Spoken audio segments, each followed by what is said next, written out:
오늘 우리에게 주시는 하나님의 말씀은 구약성경 전도서 1장 1절부터 11절까지 말씀입니다.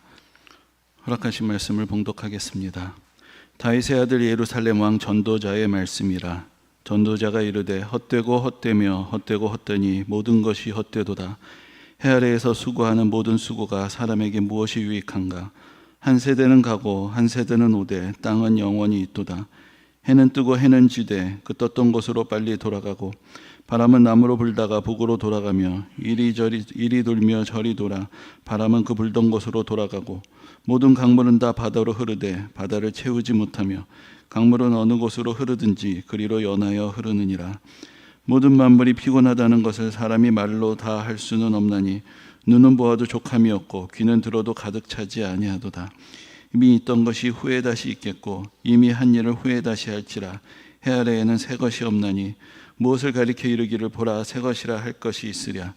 우리가 있기 오래전 세대들에도 이미 있었느니라. 이전 세대들이 기억됨이 없으니 장래 세대도 그 후 세대들과 함께 기억됨이 없으리라. 아멘.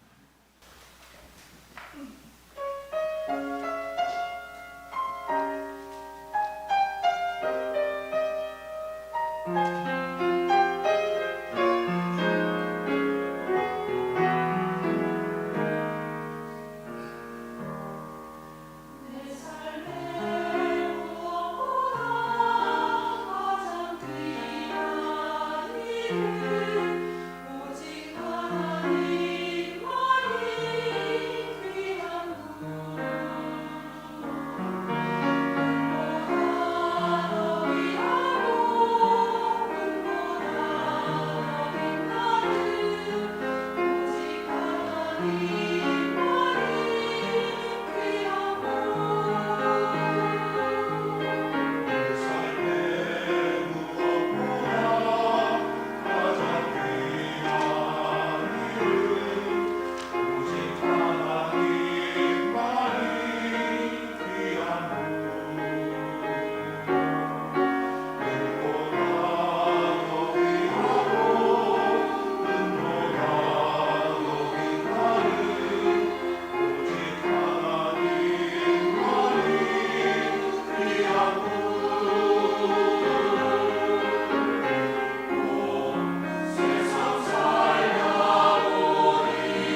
이제는 뜨거웠던 여름의 기세도 한풀 꺾이고 정말로 가을이 된 것 같다는 생각이 듭니다. 이맘때 되면 가끔 떠오르는 생각이 있는데, 요즘은 가을이 더운 걸까? 여름이 긴 걸까? 어떤 게 맞는 말일까요? 사람마다 이 여름, 가을, 계절을 어떻게 정의하느냐에 따라 좀 다르겠지만, 아무튼 이제는 가을이 됐다라고 이야기를 할 수 있을 것 같습니다. 그래서 이제 가을의 느낌도 물씬 풍기고 아침 저녁으로 비교적 쌀쌀한 그런 날씨를 맞이합니다. 근데 그러면서 또한 가슴 한켠에는 뭔가 좀 서늘한 느낌, 뭔가 허전한 느낌이 들기도 합니다. 참 사람이 간사한 것이, 그렇게 무더울 때는 이 더위만 물러가면 좋겠다, 빨리 가을이 왔으면 좋겠다라는 생각이 드는데, 막상 가을이 되니까 뭔가 또 어딘지 모르게 좀 쓸쓸하고 또 조금은 우울한 그런 감정이 고개를 드는 것 같습니다. 왜 우리는 이 아름다운 계절에 오히려 마음이 쭉 가라앉는 것을 경험하게 될까요? 그것을 과학자들은 이렇게 설명하는 것 같습니다. 이것이 일조량의 변화 때문이다. 그래서 일조량, 햇빛을 쬐는 시간이 줄어들면은 우리 뇌에서 어떤 안정감을 느끼게 해주는 신경 전달 물질 세로토닌이 분비가 줄어들기 때문에 사람들의 정서에 변화가 생긴다는 것입니다. 일리가 있는 이야기고, 그래서 이러한 것을 또 때로는 계절성 정서 장애라고 진단을 하고 심한 경우에는 치료의 대상으로 보기도 한다고 합니다. 그런데 이것은 설명의 한 부분에 지나지 않습니다. 일조량이 줄어들면 세로토닌의 분비가 줄어든다. 그럼 왜 우리 마음에 안정감을, 행복감을 안겨주는 그 세로토닌은 일조량이 줄어들면 분비가 줄어드는가? 라는 질문은 아직 대답이 되지 않은 것이죠. 거기에 대해서 또 우리가 이렇게 또 이해를 할 수가 있습니다. 왜 우리 몸에, 우리 감정에 그런 변화가 일어나게 되는 것인가? 그것은 어떤 면에서 보면은 추운 겨울을 대비하는 우리 몸의 자연스러운 변화의 신호라고 할 수 있습니다. 이제는 여름처럼 활발하게 활동하면서 에너지를 소모할 때가 아닌 것이죠. 이제는 활동량을 줄이고 에너지를 비축하면서 자기 자신을 보존하고 또 추운 겨울을 대비해야 하는 때가 되었다는 것입니다. 사람들 마음이 기분이 좋고 흥분이 되면은 없던 일도 벌리게 되고 더 많은 에너지를 소모를 하게 됩니다. 근데 마음이 좀 차분해지거나 또 우울해지면은 아무래도 활동량이 줄어들게 되고 또 더 생각이 더 많아지게 되고, 이제 앞으로 어떤 일들이 벌어지게 될 것인가에 대해서 조금 더 대비할 수 있는 그런 기회들을 갖게 될 것입니다. 그래서 이렇게 우리 마음이 찾아오는 허전함, 또는 더 깊게 생각하면 인생의 허무함 같은 감정들, 우울한 감정들은 그냥 날씨 때문에 그렇게 벌어진다라기보다는 오히려 지금 뭔가 우리의 삶이 변화해야 할 때다, 뭔가 좀 더 생각을 해야 할 때다, 내가 가던 길의 방향에 대해서 좀 더 성찰해야 될 때다라는 것을 알려주는 그런 일종의 영혼의 신호등과 같은 역할을 하는 것입니다. 마치 우리가 감기와 같은 병에 걸려도 몸이 좀 불편하죠. 그럼 사람들이 이런 얘기를 합니다. 그거 좀 쉬라는 뜻이야. 이 김에 좀 쉬어라 라고 이야기를 합니다. 마음의 불편함도 마찬가지인 것이죠. 더 많은 활동을 하고 더 매진할 것이 아니라 뭔가 조금 멈추고 좀 더 생각을 해봐야 되는 때가 되었다라는 것을 알려주는 것입니다. 근데 이제 오늘날 우리가 예전보다 더 사람들이 우울감을 호소하게 되는 이유 중에 하나는 멈추고 싶은데 멈춰지지 않는 삶의 현실 때문에 더 그러할 것입니다. 우리를 둘러싼 우리의 하루의 일과는 우리의 마음과 몸의 상태가 어떠하든지 그대로 굴러가면서 우리를 끌어당깁니다. 스마트폰은 쉴 새 없이 울리고 세상의 소음은 우리 귀를 가득 채우면서 원하든 원하지 않든 여러 가지 세상의 정보와 소식을 우리에게 알려주게 됩니다. 그래서 우리는 허전한 마음이 들 때 멈추지 못하고 마치 끌려가는 것 같은 그런 느낌을 받게 되는 것입니다. 그래서 결국은 우리가 택하는 방법은 이러한 사인들이 올 때 멈추고 더 깊이 생각하는 시간을 갖기보다는 이 감정의 불편함 자체만을 어떻게든지 벗어나고 싶어 합니다. 그래서 뭔가 주의를 돌리고 분위기를 전환하라고 하고 어떻게든지 그 감정을 덮어버리고 해소하는 데만 관심을 갖게 되는 것입니다. 근데 이것은 비유하자면은 지금 화재 경보가 막 울리는데 소리가 시끄럽다고 해서 귀를 막거나 이불을 뒤집어 쓰고 안 들리니까 됐다라고 생각하는 것밖에 되지 않을 수 있습니다. 우리가 오늘 함께 묵상하는 말씀 전도서는 이런 인생의 허무함이 우리에게 말을 걸 때 이 허무함의 경보음의 근원을 파헤치고 어떻게 우리를 더 깊은 삶의 진실로 더 참된 생명의 의미로 이끌어가는가, 그 여정을 우리에게 보여주는 그런 지혜의 말씀을 담고 있습니다. 전도서는 잠언과 아가서와 함께 솔로몬의 저작으로 알려져 있습니다. 우리가 지난주에 살펴봤던 잠언은 이제 솔로몬이 하나님을 경외함으로 받은 그의 지혜의 말씀들을 이렇게 모아놓은 책입니다. 근데 잠언을 보면 짧은 경구의 말씀들이 많이 있고 뭔가 좀 명확하게 삶의 지침을 주는 이제 그런 가르침. 어떤 면에서 보자면 솔로몬이 좀 더 왕성하게 활동하며 중년의 삶을 살아가고 더 자신감이 넘쳤을 때 솔로몬이 전해주는 지혜의 음성을 듣는다라고 할 수 있습니다. 그런데 같은 솔로몬이 썼다고 하지만 전도서로 들어오면은 분위기가 많이 달라집니다. 이것은 인생의 모든 것을 다 맛본 후에 황혼역에 돌아봤을 때 느껴지는 인생의 회한과 함께 삶의 진실을 고백하고 있는 그런 노년의 솔로몬의 모습, 솔로몬의 음성으로 들려지는 그런 지혜의 말씀을 우리에게 들려주는 책이라고 할 수 있겠습니다. 솔로몬은 어떤 사람입니까? 우리 다 잘 압니다. 그는 지혜의 대명사였고 그의 부는 전설과 같았고 그의 명성은 주위의 많은 나라들의 전파가 되었습니다. 그러나 솔로몬 스스로는 자신이 가르쳐준 지혜대로 살아가지 못했습니다. 하나님이 주신 지혜로 하나님을 경외하며 하나님께 영광을 돌리는 삶을 살아간 것이 아니라 자기 스스로 지혜롭게 생각하며 자기의 영광과 자기의 만족을 추구하는 삶으로 점점 이탈해 갔던 것입니다. 그래서 그는 오늘 본문 다음에 나오는 이제 2장에서 자기가 어떤 것을 추구하고 어떻게 살았는가라는 것을 다시 돌아보는 그런 이야기를 하게 됩니다. 그래서 그는 웃음과 쾌락에 몸을 던져보았지만 결국 이것도 미친 것이었다, 이런 얘기를 합니다. 많은 집을 짓고 아름다운 정원을 만들고 즐겨보고자 했는데 그것도 바람을 잡는 것과 같았다라고 그렇게 고백합니다. 은금이 넘쳐났고 수많은 남녀 노비를 서들였고 많은 처첩을 두었는데 결국은 그 모든 쾌락과 그 모든 부에도 불구하고 자기의 마음이 채워지지 않았던 것을 고백을 하고 있습니다. 심지어 그는 스스로 지혜자라고 자처했는데 지혜라는 것도 쓸데없더라는 것이죠. 이 세상 보니까 지혜 있다고 하는 사람이나 우매한 사람이나 그 끝이 똑같더라 라는 이야기를 합니다. 그게 누구의 이야기겠습니까? 사실은 자기 자신의 이야기인 것이죠.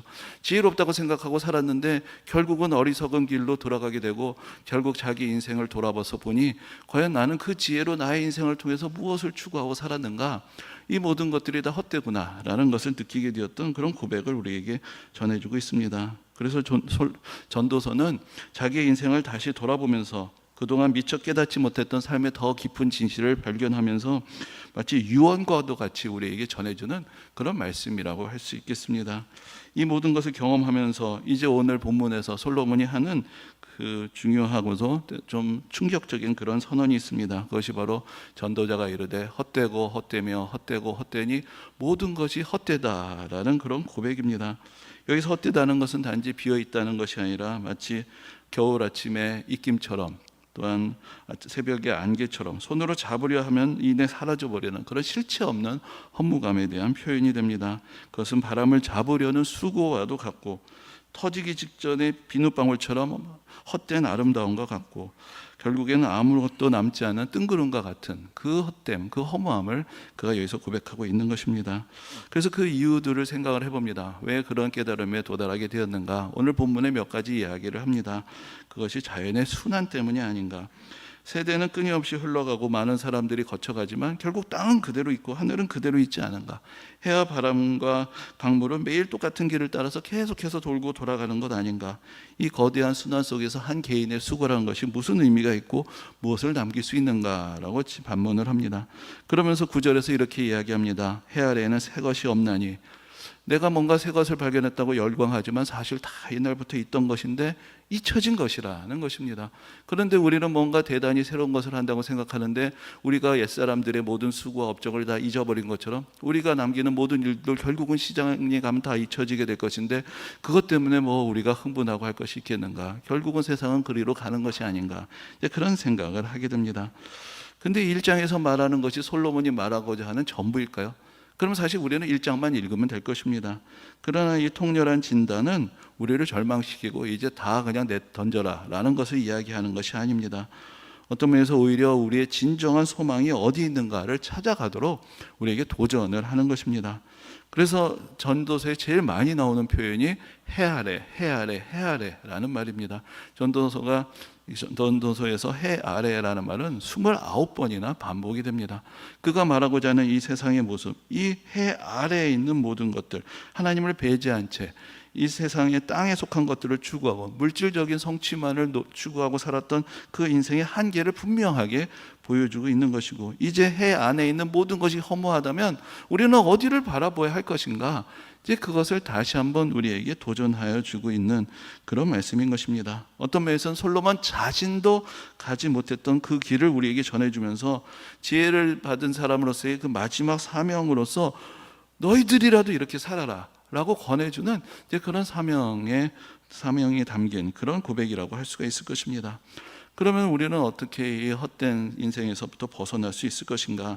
해 아래의 삶이 이렇게 허무하다면은 과연 우리는 무엇을 바라보며 살아야 하겠습니까?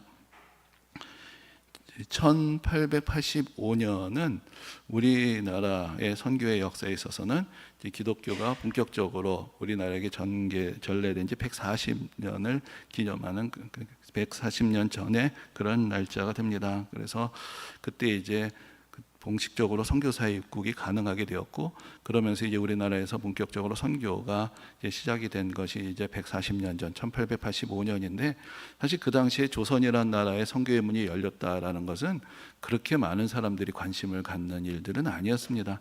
근데 바로 그 해 1885년에 교회의 역사, 선교의 역사에서 많은 사람들에게 충격과 도전을 주었던 일이 있었습니다. 그것이 바로 이제 캠브리지 대학을 졸업한 7명의 젊은이들이 함께 한날 중국 선교에 헌신을 해서 중국으로 떠나게 되었던 사건이었습니다. 이 전도 유망한 청년이 자신들에게 보장된 화려한 미래를 내려놓고 중국 선교를 선택하게 되었던 것이 그 당시 영국 사회와 또 교계에 많은 도전과 또 충격을 주게 되었습니다. 그 사람들을 7명이라고 해서 캠브리지 출신의 7명 해서 캠브리지 7인이라고 교회사에서 부르게 됩니다. 시티 스터드, 스탠리 스미스, 그다음 몬테그 비점, 딕슨 호스트, 아서 폴힐 터너, 세실 폴힐 터너, 그리고 윌리엄 카셀스, 이렇게 7명인데 물론 정확하게 말하면 캠브리지 출신은 6명이고 한 사람은 육군사관학교 출신이었습니다. 근데 이 7사람들은 다 명문가의 출신이었습니다. 귀족과 고위 장성과 고위 정치인과 성공한 사업가의 자제들이었고, 그래서 캠브리지에 들어가서 또 그들의 지성을 뽐내었던 사람들이었습니다. 학창 시절에도 두각을 나타내었고, 그때부터 있었던 정통이 공부 잘하는 사람은 공부만 잘하면 안 되죠. 스포츠에서도 두각을 나타내야 됩니다. 시티 스터드는 캠브리지 크리켓 팀의 주장이었고 국가 대표 선수여서 이미 많은 인기를 누리고 있었고, 오늘날로 말하자면 데이비드 베컴 같은 그런 인기를 누렸던 사람이다. 그렇게 이야기를 하기도 합니다. 집안도 좋고 공부도 잘하고 운동을 통해서 단련된 강인한 신체와 정신력까지 갖춘 그런 인재들이었습니다. 그야말로 해 아래 모든 것들을 곧 손에 쥘 수 있을 것 같은 그런 사람들이었습니다. 근데 무엇이 그들로 하여금 이제 그들의 눈앞에 있는 모든 것들을 다 헛된 것으로 여기고 더 낮고 험한 곳으로 삶의 방향을 전환하게 했을까요? 여기에 그들에게 영향을 미쳤던 두 사람이 있었습니다. 한 사람은 미국의 위대한 부흥사로 기억되는 D.L. 무디라는 사람입니다. 그런데 사실 무디는 이 캠브리지 학생들하고는 정반대의 삶을 살았던 사람입니다. 4살 때 아버지가 돌아가셨고 어머니는 9남매를 고생하시면서 키우셨습니다. 그 D.L. 무디는 17살에 학업을 중단했고 삼촌의 신발 가게에 가서 일하기 시작합니다. 근데 그때 삼촌이 그 신발 가게에서 일하게 해주는 대신에 건 조건이 있었습니다. 주일학교를 반드시 가야 된다는 것입니다. 것입니다. 그 주일학교에 가서 그 주일학교 선생님의 가르침 가운데서 회심을 경험하고 자기의 삶을 하나님께 드리기로 헌신을 합니다. 그리고 그때부터 복음을 전하는 삶으로 평신도 설교가로서의 삶을 살아가게 되었습니다. 그는 미국에서 신앙의 큰 각성을 일으켰고 이제 대서양 건너서 영국에까지 눈을 돌리게 되었습니다. 그래서 영국에서 부흥 집회를 열게 되었는데 그 당시 캠브리지 대학 안에서도 기독학생 운동이 일어나면서 바로 미국의 유명한 부흥사였던 D.L. 무디를 초청을 하게 된 것입니다. 그래서 이제 무디가 캠브리지 대학에 가서 그 부흥회를 인도를 하게 되었습니다. 근데 이제 그 당시에는 영국 사람들 일반이 다 미국 사람들을 깔보고 무시할 때였고, 게다가 캠브리지 대학 학생이야 뭐 오죽했겠습니까? 근데 그들이 보기에 이 무식한 제대로 된 영어도 할 줄 모르는 미국의 설교가가 온 것이죠. 근데 첫날 상당히 많은 사람들이 모였다고 합니다. 한 1,800명이 모였는데 왜 갔느냐? 얼마나 엉터리 영어를 쓰느냐, 얼마나 말도 안 되는 소리를 하느냐, 그것을 조롱하고 비웃으려고 갔다는 것입니다. 그래서 부흥회가 시작이 됐는데 장례가 소란하고 휘파람을 불고 학생들이 야유를 합니다. 근데 그 부흥회가 하루하루 지나가면서 벌어진 일들은 그들의 생각과 달랐습니다. 지금 그 지성인이라는 학생들은 매우 무례하게 강당에서 소란을 피우고 있는데 오히려 정규 교육도 제대로 마치지 못한 D.L. 무디는 또박또박 차분하게 하나님의 말씀을 전하기 시작합니다. 그들이 생각했던 것처럼 어떤 과장스럽고 우스꽝스러운 몸짓도 없었고 그저 하나님의 말씀대로 복음의 진리대로 전하면서 오히려 그 젊은이들에게 다니엘의 예를 들면서 얼마나 우리가 절제되고 가치 있는 삶을 살아야 하는가라는 것을 하나하나 도전을 해갔던 것입니다. 그러니까 이 부흥회가 하루하루 지나면서 그 학생들의 태도가 바뀌기 시작합니다. 부흥회가 끝난 다음에도 사람들이 남아서 기도하고 줄을 서서 무디에게 상담을 받기를 시작합니다. 그리고 부흥회가 끝났을 때 많은 사람들이 거기서 그리스도 앞에 자기의 삶을 드리고 헌신하는 그런 역사가 일어났는데, 그 중에 중국의 한날 한시에 같이 가게 된 이 7명이 특별히 주목을 받게 되었던 것입니다. 사실 그들 앞에서 말씀을 전하던 무디라는 사람의 존재 자체가 그가 전했던 메시지를 실제로 입증하고 있었습니다. 과연 어떤 사람이 세상을 변화시키는 사람이 되는 것이냐? 무디는 그야말로 가방줄이 짧은 사람이었습니다. 대학 근처에는 가본 적도 없는 사람이었습니다. 근데 그 사람이 하나님의 권능의 손에 붙잡히게 되었을 때 이렇게 많은 사람들을 도전하고 그 귀족 집안의 자제들, 그 지식을 자랑하던 그 사람들이 하나님 앞에 엎드리게 하는 데 사용되는 모습을 그가 바로 그 자리에서 그들이 직접 보았던 것입니다. 이제 그들은 깨닫는 것이죠. 내가 무엇을 자랑해야 하는가, 무엇을 추구하는 삶을 살아야 하는가. 하나님의 말씀을 통해서 그들 앞에 서 있던 무디라는 사람을 통해서 그들은 그것을 더 절실하게 깨닫게 되었고, 그들의 교만함을 내려놓고 회개하고 그리스도께 헌신하는 그런 역사가 일어나게 되었던 것입니다. 그리고 또 다른 한 사람의 영향이 있었습니다. 그 사람이 중국 내지 선교의 개척자라고 부르는 허드슨 테일러라는 사람이었습니다. 이 허드슨 테일러도 어려서 16살에 하나님 앞에 자기 삶을 드립니다. 많은 공부를 한 사람이 아니었습니다. 그가 이제 했던 공부라는 것은 자기가 중국에 선교를 하러 가게 됐을 때 뭔가 사람들에게 도움을 주기 위해서 의학 기술을 배워야 되겠는데, 그렇다고 정식으로 의학대학을 다닌 것이 아니라 의사의 조수가 되어서 보조 급여를 받으면서 그 밑에서 이제 공부를 하던 그런 사람이었습니다. 그가 21살에 중국으로 갑니다. 그 당시 많은 선교사들은 이제 개항이 된 중국의 항구 안에서 영국인으로서의 특권을 누리면서 안전하게 선교를 시작했습니다. 그런데 허드슨 테일러가 보기에 중국에 그 당시에 4억의 인구가 있는데 언제 우리가 여기에 머물 수 있겠느냐.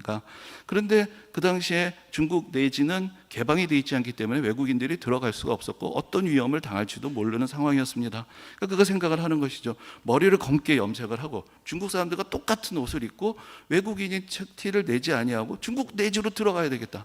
그래서 아무도 자기 자신의 신변을 보장해 줄 수 없는 그곳으로 들어가서 중국 곳곳을 다니면서 복음을 전하기 시작합니다. 그러면서 중국 안에 얼마나 큰 영적인 필요가 있는가라는 것을 책을 써서 알리고 우리가 그들에게 어떻게 복음을 전해야 될 것인가라는 것을 책자로 전하게 되었을 때 이제 무디를 통해서 회심한 청년들이 그 허드슨 테일러의 글을 통해서 또 다른 도전을 받게 됩니다. 허드슨 테일러는 선교사를 모집했지만 절대 안정된 사례비를 보장하지 않았습니다. 재정 계획도 세우지 않았습니다. 오직 모든 것은 하나님께 기도하여 얻는 그 선교, 그것을 우리가 페이스 미션, 하는데, 이 믿음 선교 그 한 가지만 붙들고 중국 내지로 들어갈 사람들을 찾았던 것입니다. 근데 그러한 삶이 바로 자기 부모의 재산 위에 얹혀서 살고, 그 부모의 명예 위에 얹혀서 살고, 자기의 지성 위에서 안정된 삶을 꿈꾸던 그 학생들에게는 더 도전적인 삶으로, 더 가치 있는 삶으로 받아들여지게 되었던 것입니다. 그래서 그들은 허드슨 테일러의 삶에 대해서, 그의 그 사역에 대해서 경험하면서 그들의 가슴에 불이 붙는 것을 경험하게 되고, 그래서 무디와 허드슨 테일러의 도전에 의해서 이들이 중국에 사역을 하러 들어가게 되었던 것입니다. 그래서 그들이 선택하게 됐던 그 삶의 모습들, 어떤 사람들은 그들을 보고 미쳤다고 얘기를 합니다. 그러나 그들의 삶을 보고 또 많은 젊은이들이 도전을 받고 유례 없는 선교의 헌신의 불길이 영국에서 일어나게 되었습니다. 여러분, 우리가 왜 허무함과 우울감에 빠져들어가게 되는 것일까요? 어쩌면 그것은 우리가 추구하는 그 삶의 목표 자체가 우리를 허무하게 만들 수밖에 없는 일들을 추구하고 있기 때문은 아니겠습니까? 전에도 그런 말씀을 드렸습니다. 그 초대교회 교부였던 아우구스티누스가 이렇게 얘기합니다. 인간은 선하고 영원한 것을 추구할 때에만 행복할 수 있다. 근데 사실은 우리가 나의 자신을 만족시킬 수 있다고 생각하는 대부분의 것들은 그다지 선하지도 않고 결코 영원하지도 않습니다. 그런 것을 통해서 내 마음이 만족이 되지 않는다, 나는 허무하다라고 이야기를 하는 것은, 허무로 가는 열차를 타고서는 왜 이 열차가 허무로 가는 것이냐라고 이야기하는 것과 사실 별반 다를 것이 없을 것입니다. 전도서에서 솔로몬이 말하는 것처럼 해 아래 모든 것이 헛되고 우리가 이 세상에서 보고 듣고 경험하는 모든 것들이 우리에게 진정한 만족을 주지 못하고 허물을 안겨준다면, 그럼 이제 우리가 선택해야 될 것은 그 위에 있는 것은 무엇이냐라는 것을 생각해 보아야 하는 것 아니겠습니까? 바로 솔로몬은 전도서를 통해서 우리를 성찰의 자리로 부릅니다. 그 헛되다라는 그 선언은 이제 돌이키고 생각해 보아라라는 그런 외침과 같은 것입니다. 우리 인생에서 허전함, 헛됨, 허무함을 느낄 때 그것은 단지 그 불쾌한 감정, 기분을 회피하고 억누를 것이 아니라 하나님께서 우리로 하여금 우리 인생의 길을 다시 생각하게 하시고 삶을 변화시킬 새로운 헌신과 결단의 자리로 이끄시는 신호라는 것을 우리가 느낄 수 있어야 하는 것입니다. 여러분, 오늘날 세상은 이전보다 더 풍요로워졌고 또 인간의 수명은 더 길어지고 있습니다. 그런데 왜 사람들은 그 가운데서 더 큰 행복감을 느끼는 것이 아니라 더 많은 사람들이 우울해하고 허무해지고 있습니까? 사실 이 두 가지 사실은 모순된다기보다는 서로 깊이 연결이 되어 있는 것입니다. 고통을 멀리하고 죽음을 회피하려고 하면 할수록 오히려 고통에 대한 두려움은 더 커지고 죽음에 대한 두려움은 더 커지기 때문입니다. 원래 인생이란 것은 나이가 들면 병들고 고통스럽고 죽음을 향해 가게 되어 있습니다. 옛사람들은 그 과정을 당연하고 자연스러운 것으로 받아들였습니다. 근데 오늘날 사람들은 이제 그것을 거부하기 시작하는 것이죠. 고통이 없는 삶이 존재한다, 고난이 없는 삶이 존재한다, 죽음은 우리가 노력만 하면 끝없이 미룰 수가 있다 라고 생각을 하고, 어떤 불편한 삶도 받아들이지 않으려 하면 할수록 조그만 불편한 삶도 우리 삶은 더 불편하고 힘들게 하고 우리의 몸과 마음의 고통은 오히려 더 커져가는 그런 역설을 경험하게 되는 것입니다. 여러분, 내가 바라는 것, 왜 나는 그것을 얻지 못하느냐라고 얘기를 하고 마치 남들은 다 누리는데 나만 되지 않은 것처럼 그렇게 생각을 합니다. 그런데 목사가 할 말은 아니지만 요즘 사람들이 종종 하는 얘기 중에, 그럼 우리가 전생에 나라를 구하기라도 했습니까? 내가 소원하는 게 이루어져야 되는 그런 삶을 살아야 할 자격은 어디에 있습니까? 우리가 뭘 했다고 그런 삶을 당연하게 생각을 합니까? 우리의 삶의 현실은 원하는 것이 이루어지지 않고 내가 바라고 있는 것이 있어도 이룰 수 없는 능력의 한계 안에 살아가는 것이 우리의 본래의 모습입니다. 근데 언제부터 우리는 그것을 인정하려고 하지 않습니다. 나에게 무한한 행복과 무한한 성취를 할 수 있는 것처럼, 남들은 다 누리는데 나만 못하는 것처럼 생각을 하게 되니까 모든 것들이 불만스러운 그런 삶의 자리로 나아가게 되는 것입니다. 편리한 삶을 추구하는 만큼 작은 불편도 견디지 못하게 되고, 우리 인생에 어떤 고통도 고난도 없어야 된다고 생각하는 만큼, 나는 당연히 만족스러운 인생을 살아야 한다고 생각하는 그만큼 인생의 고통은 더 크게 느껴지게 되고, 인생의 불만족은 더 커지고, 죽음은 피하려 할수록 점점 더 우리에게 두렵게 다가오게 되는 것입니다. 그러므로 중요한 것은 삶의 길이가 아니라 단 하루를 산다 할지라도 무엇을 위해 어떻게 살 것인가라는 것을 깨닫는 것입니다. 내가 불편하고 고통스럽고 힘들더라도 그 모든 것들을 감내할 가치가 있는 것을 발견한 사람만이 인생의 허무와 우울감과 두려움에서 벗어날 수가 있습니다. 그것이 무엇일까요? 그것은 오직 영원하신 창조주 하나님을 경배하고 찬양하는 삶이며 하나님의 아들 예수 그리스도의 구원의 복음을 증거하는 삶이고 성령과 동행하며 성령의 열매를 이 삶 속에서 맺어가는 삶입니다. 그 외에는 그 어떤 것도 진정으로 우리에게 영원한 가치를 보장해 주지 못합니다. 이런 삶을 살면 그 모든 고통에서 면제되기 때문이 아니라 이러한 삶만이 그 모든 고통을 겪으면서도 이 세상을 살 만한 가치가 있게 만들어주는 영원한 가치들이기 때문입니다. 우리가 이 세상에서 하나님의 영광을 위하고 예수 그리스도의 구원의 복음을 전하고 성령의 열매를 맺어가는 그 삶을 살아가는 것, 그 가치를 깨달았기 때문에 앞에서 말씀드렸던 그 캠브리지 7인이라고 불리던 그 사람들은 그들 눈앞에 있다고 생각했던 안락한 미래의 허상을 내어 던져버리고 남들이 보기에 더 고통스러운 삶의 자리로 스스로 자청해서 들어갔던 것이 아니겠습니까?